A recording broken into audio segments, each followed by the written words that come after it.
person is dead, another injured after a shooting near the Spalding County Courthouse. Both Griffin police and Spalding County deputies, they were called to the scene earlier. And police say that both of the people, they knew each other. But right now, police are still investigating what exactly led to this shooting. Police say that Before we begin, imagine spending 20 years building a life with someone. 2 decades of shared memories, holidays, dreams, and a family. Then imagine finally finding the courage to walk away. You fight through a bitter divorce. You tell friends you're afraid. You call the police. You document every threat. You obtain a permanent protective order from a judge. And for the first time in years, you finally believe you're safe. Then, just 48 hours later, you're dead. Not in some isolated parking lot, not on a deserted road. You're killed outside the very courthouse where the law had just promised to protect you. That is the story of Krystal Evans, a woman who did almost everything experts tell domestic violence victims to do, yet still became another name added to a heartbreaking list. But what makes this case especially disturbing isn't just the murder itself. It's the trail of warning signs left behind, a history of domestic violence, multiple calls to law enforcement, public Facebook posts documenting threats, a permanent protective order, a family desperately trying to keep her safe. The question that continues to haunt everyone who has followed this case is painfully simple. How many warnings are enough before someone is truly protected? Welcome back to Crime Autopsy, where we examine the evidence, reconstruct the timeline, and separate verified facts from speculation. If you appreciate well-researched true crime stories that focus on the victims and the evidence, not sensationalism, make sure you're subscribed. And as you watch today's case, let me know in the comments. Do you believe this tragedy could have been prevented? Let's begin where every story should, with the person whose life was taken. Before her name appeared in headlines across Georgia.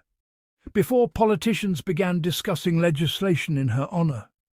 Before social media debated who was responsible.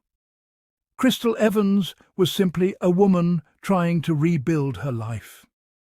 Known formally as Marjorie Krystal Evans, formerly Krystal Mallory, she was 44 years old and lived in Griffin, Georgia, a close-knit city about 40 miles south of Atlanta.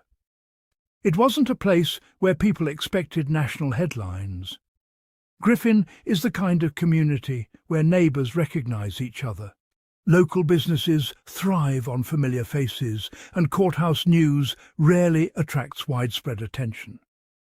Krystal had built a successful career in real estate. Friends described her as hard-working, determined, and someone who genuinely enjoyed helping people find homes.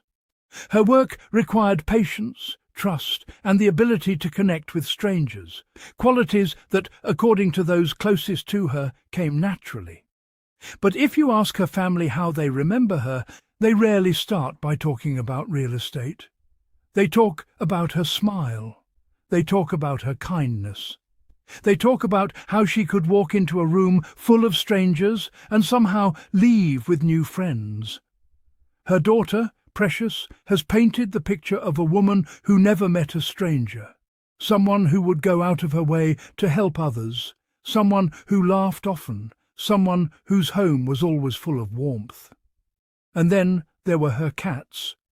It may sound like a small detail in a story dominated by tragedy, but it's often the smallest details that remind us victims were real people. Krystal absolutely adored her cats.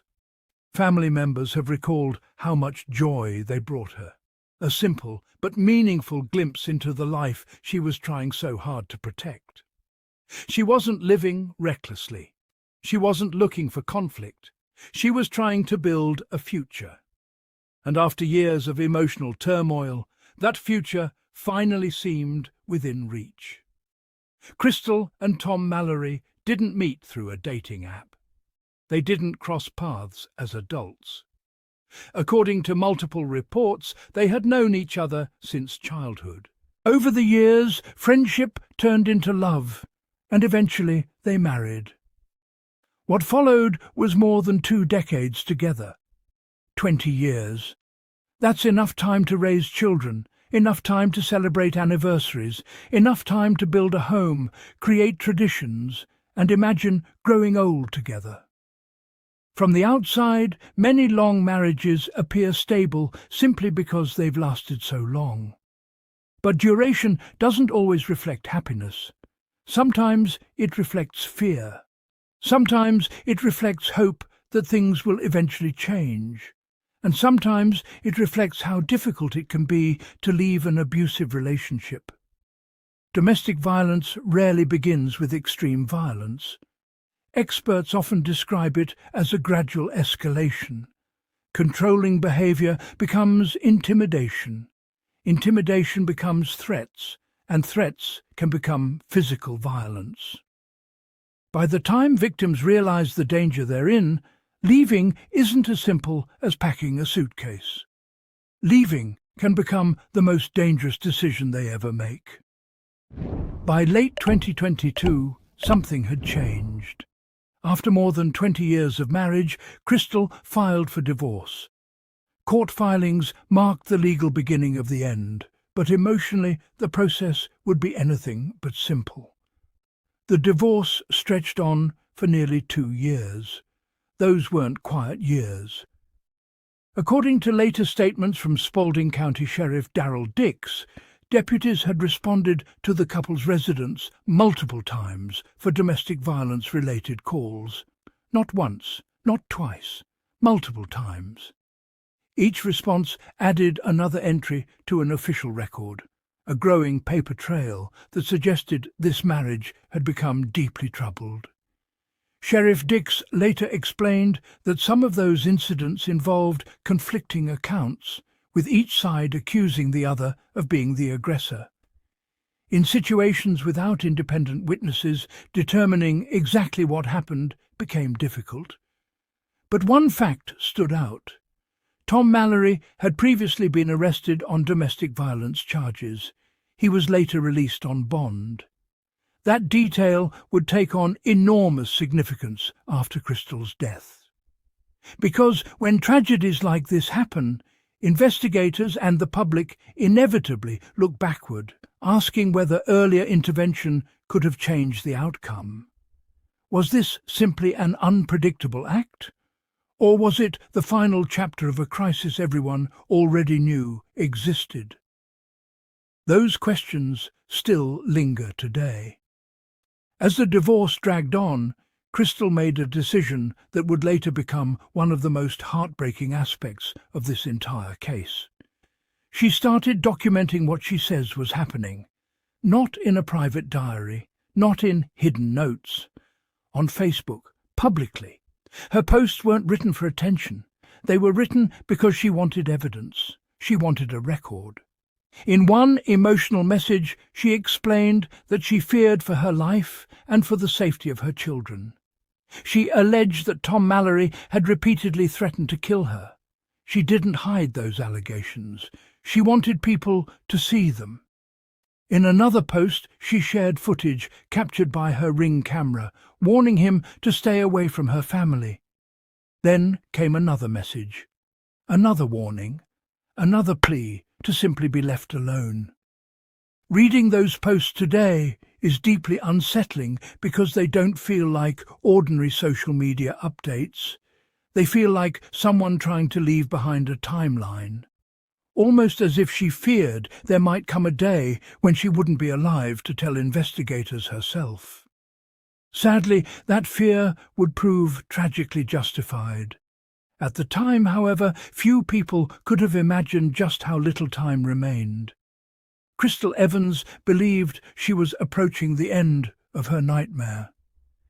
Instead, she was unknowingly approaching the final days of her life. For nearly 2 years, Krystal Evans had been fighting a battle that millions of people never see. It wasn't just a divorce, it was a fight to reclaim her freedom. Every court appearance, every legal filing, every conversation with attorneys brought her one step closer to closing a chapter that had consumed much of her adult life. Friends say she wasn't asking for revenge. She wasn't trying to make headlines. She simply wanted peace. Then, on September 11, 2024, that day finally arrived. Inside the Spalding County Courthouse in Griffin, Georgia, a judge officially ended her marriage to Tom Mallory. After more than 20 years together. It was over. But the judge didn't stop there. Recognizing the seriousness of the situation, the court also granted Krystal a permanent protective order against her former husband. For many survivors of domestic violence, a protective order represents far more than a legal document. It's hope, it's validation, it's the justice system acknowledging that the danger is real. It's the belief that tomorrow might finally be different. And according to Krystal's daughter Precious, that's exactly how her mother felt. For the first time in years, she smiled with genuine relief. The fear that had followed her from room to room seemed, at least for a moment, to disappear. She was excited, she was optimistic, she was already talking about celebrating, not with anything extravagant, just celebrating freedom. Imagine carrying fear for years, only to wake up believing the worst is finally behind you. Imagine calling your daughter and saying, "We're free." That conversation would become one of the last memories Precious would ever have of her mother, because freedom would last exactly 2 days. Friday morning, September 13th, 2024. The sun rose over Griffin just like any other day. People drove to work, students went to school, businesses opened their doors. Nothing about that morning suggested it would end in one of the most shocking crimes the city had witnessed in years. Krystal had another court matter to attend. Unlike the divorce proceedings, this hearing wasn't about her marriage. It involved her work in real estate, an eviction-related legal matter that required her presence at the courthouse. To her, it was probably just another item on her schedule. Another responsibility to check off before moving forward with her new life. But unknown to many people around her, someone else was also expected to be at the courthouse that day. Tom Mallory. According to reports, he was scheduled to turn himself in on unrelated forgery charges later that weekend. That detail has remained one of the most controversial aspects of this case. Because instead of being taken into custody immediately, he was reportedly allowed to surrender himself at a later time. That decision would later become the focus of intense public criticism. Krystal's family believes that had he been arrested immediately, she might still be alive today. No one can say with certainty what would have happened under different circumstances. But it's one of several moments in this case that continues to generate difficult questions. Although her divorce had been finalized, Krystal reportedly still didn't feel completely safe. Her daughter has said her mother believed Tom was continuing to stalk her. According to Precious, the day before the shooting, Krystal contacted the sheriff's office to report those concerns. If true, that means she wasn't relaxing after the divorce. She was still looking over her shoulder, still watching parking lots, still wondering if she was being followed. Think about that for a moment. She had already done everything people tell domestic violence victims to do. She left, she filed for divorce, she documented threats, she obtained a protective order, she reportedly contacted law enforcement again, yet she still believed she was in danger. That fear wasn't irrational. It was based on experience, and tragically, it would soon prove justified. Perhaps the most fiercely disputed part of this entire case involves something that may or may not have happened inside the courthouse. According to Krystal's family, a family friend became concerned about her safety while she was attending court that morning. That friend allegedly asked a courthouse clerk to arrange for someone to escort Krystal safely to her vehicle. The request sounds simple. Just walk her outside. Just make sure she gets to her car safely. Just one deputy. Just a few minutes. If that request was made, could it have saved her life? We'll never know, because what happened next remains disputed. Sheriff Darrell Dix later stated that investigators reviewed surveillance footage and found no evidence that Krystal herself requested a security escort. He disputed the family's version of events. The family, however, has stood firmly by its account, and because the man accused of killing Krystal later died before trial, there was never an opportunity for these competing claims to be examined under oath in a courtroom. Instead, the truth remains trapped between two conflicting narratives. Court proceedings came to an end. People began leaving the courthouse. Some returned to work, others headed home. Krystal walked outside. She climbed into her vehicle parked along South 6th Street. Perhaps she was thinking about her next appointment. Perhaps she was replying to a text. Perhaps she was simply preparing to drive away. We'll never know. What investigators believe happened next unfolded in only a matter of seconds. According to the Spalding County Sheriff's Office, Tom Mallory approached the area in a separate vehicle. Witnesses say he drove alongside Krystal's car, side by side, window to window. There was no lengthy confrontation, no shouting heard across the parking lot, no opportunity for Krystal to escape. Deputies say Mallory raised a firearm and opened fire through her driver's side window. Multiple shots shattered the quiet morning. The sound of gunfire echoed through downtown Griffin. People nearby froze. Others screamed. Some ran for cover. Inside and around the courthouse, deputies immediately recognized the unmistakable sound of gunshots. They rushed toward the parking lot, but by the time they reached Krystal's vehicle, the attack was already over. She had been critically wounded, and the gunman was already fleeing the scene. One of the safest places in the county had just become the scene of a deadly ambush. The woman who believed she had finally escaped years of fear had been attacked less than 50 yards from a courthouse that had granted her legal protection only 48 hours earlier. For many people following the case, that fact alone remains almost impossible to comprehend. The gunfire lasted only seconds, but the consequences would ripple through an entire community.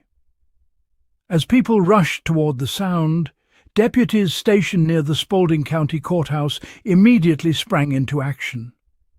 The shots had echoed through downtown Griffin, and officers knew instinctively that every second mattered. They raced toward the parking lot. What they found was devastating.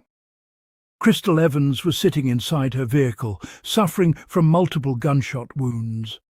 The woman who had walked out of the courthouse believing she was beginning a new chapter of her life was now fighting for her life only yards away from the building where a judge had promised her protection. There was no time to process what had happened, because the suspect was already gone. According to investigators, Tom Mallory sped away from the courthouse immediately after the shooting. Witnesses pointed deputies in the direction of his vehicle. Within moments, patrol units were in pursuit. What followed wasn't a lengthy police chase stretching across counties. It unfolded quickly. A marked patrol car caught up to Mallory as he drove through Griffin's streets. Deputies activated their emergency lights, signaling him to stop. He didn't. For a brief period, officers followed as he continued driving, refusing to surrender. Then, without warning, his vehicle came to a stop. Deputies prepared for what they believed would be a high-risk arrest. They had every reason to believe the suspect was armed. Weapons were drawn. Officers carefully positioned themselves, issuing commands, but before they could reach him, another gunshot rang out. This time, it came from inside Mallory's own vehicle. According to investigators, he turned the gun on himself, shooting himself in the head. The man authorities accused of murdering Krystal Evans had attempted to take his own life before officers could place him under arrest. Deputies rushed in. Instead of handcuffing him, they began rendering emergency aid. Paramedics arrived shortly afterward, and Mallory was airlifted to Grady Memorial Hospital in Atlanta, one of Georgia's leading trauma centers. He was still alive. Barely. Meanwhile, back at the courthouse, doctors and emergency responders were fighting another battle, one they could not win. Despite the efforts of first responders, Krystal Evans succumbed to her injuries.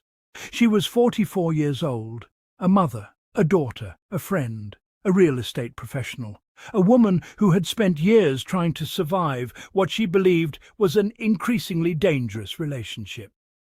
Her death transformed an already heartbreaking domestic violence case into a statewide conversation. News crews descended on Griffin. Yellow crime scene tape surrounded the courthouse parking lot. Investigators photographed shell casings, measured distances, interviewed witnesses, and pieced together the final moments of Krystal's life. Almost immediately, arrest warrants were obtained for Tom Mallory on charges that included felony murder. If he survived, he would face prosecution. At least that was the expectation. But this case would take yet another unexpected turn. As the investigation unfolded, Krystal's daughter, Precious, began speaking publicly.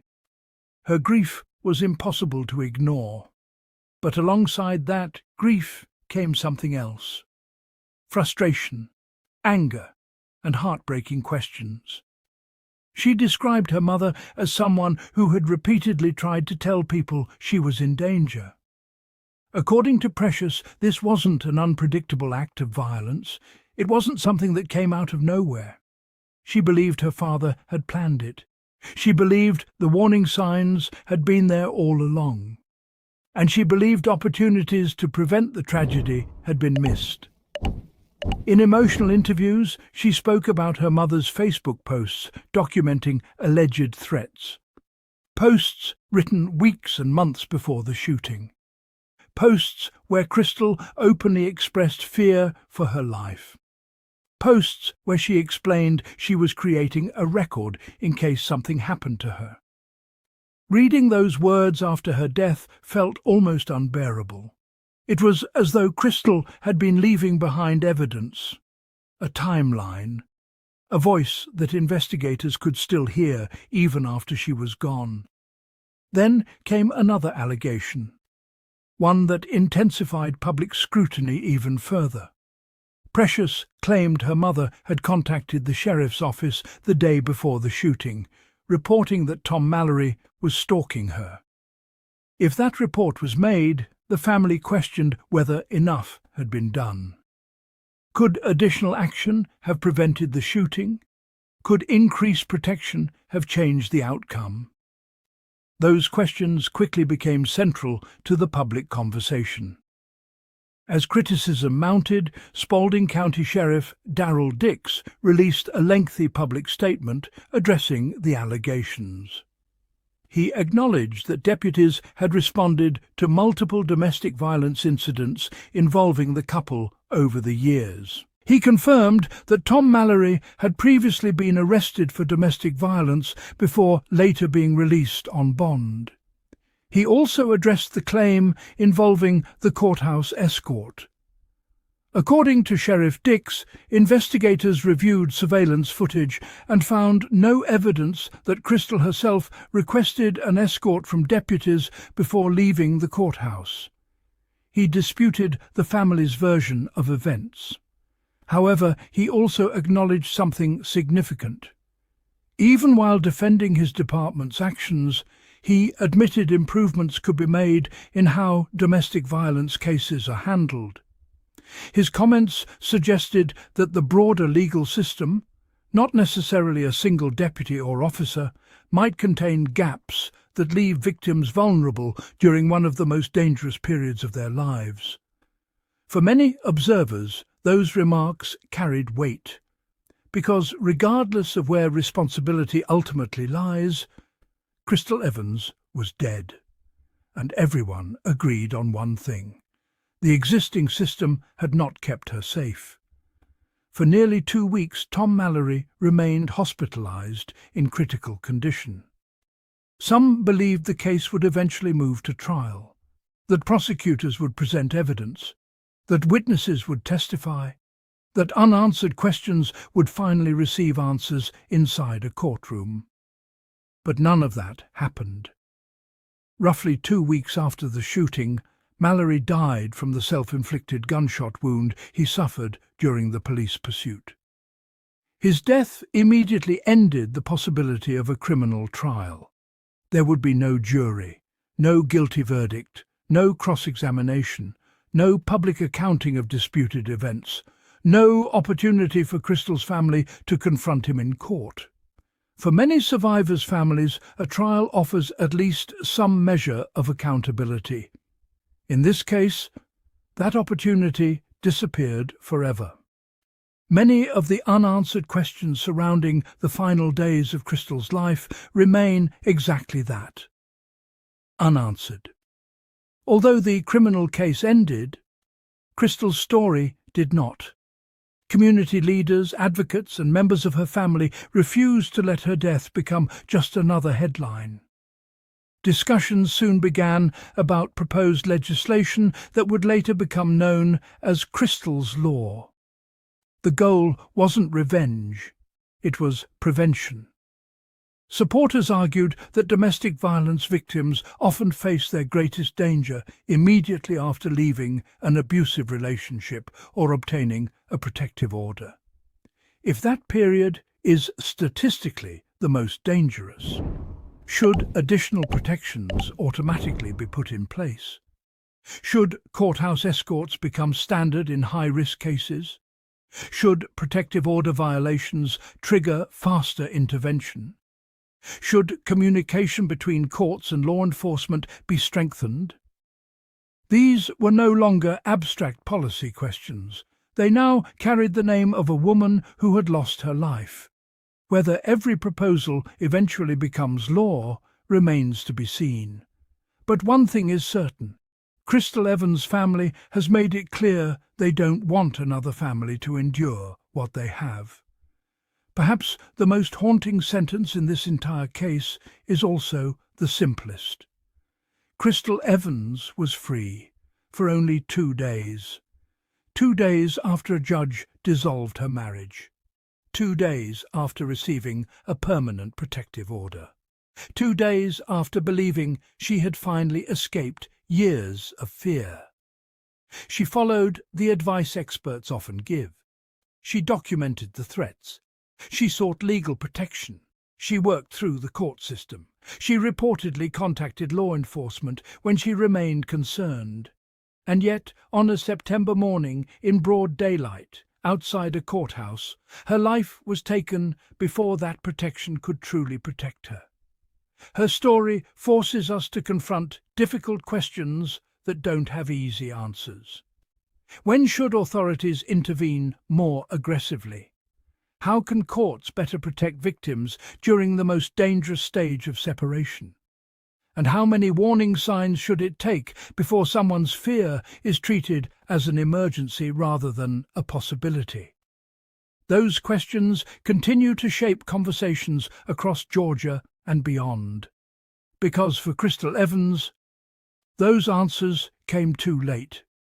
If you found this case informative, consider subscribing to Crime Autopsy. Every week, we examine complex criminal cases with careful research, verified facts, and respect for the victims whose stories deserve to be remembered. I'd also like to hear your thoughts. Do you believe this tragedy could have been prevented? Which moment in the timeline stands out to you the most? Share your perspective in the comments below. Your discussion helps keep these important conversations alive. And finally, if you or someone you know is experiencing domestic violence, please remember that help is available. Reaching out for support can make a critical difference, and you do not have to face these situations alone. Thank you for watching Crime Autopsy. Stay safe, take care of one another, and I'll see you in the next case.